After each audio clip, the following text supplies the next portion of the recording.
आई वडिलांचा फोटो लावला ना मी, तुम्ही बघितलं असेल घरामधला.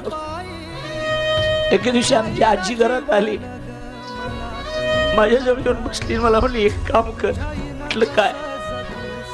थोडा फोटो काढून टाक घरातला. म्हटलं का ग बाई काय झालं? फोटो.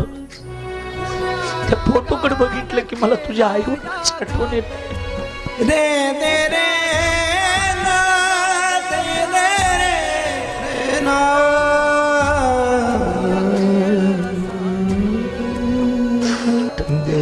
बेचना घोर साहेबाड कानारे मन मोहनलाल सबगी सुरू देखे गोपाल.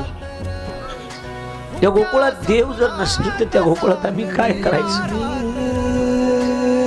डोळ्यातलं पाणी काही गवळणीच्या बंद होत नव्हतं. ज्या ठिकाणी बसल्या त्याच ठिकाणी गवळणी बसल्या होत्या. आणि काय माहिती हृदयचे ते हृदय घातले. इकडे गवळणी ढसा ढसा रडत होत्या. गवळणीला कन्हैयाची आठवण येत होती. महबूब की हर चीज महबूब होती है. प्रेम असलं ना सगळ्या गोष्टी चांगल्या वाटतात. गवळणी इकडे रडत होत्या आणि कन्हैया सोन्याच्या सिंहासनावर बसल्याच्या नंतर अचानक कन्हैयाच्या डोळ्यातून पाणी आलं.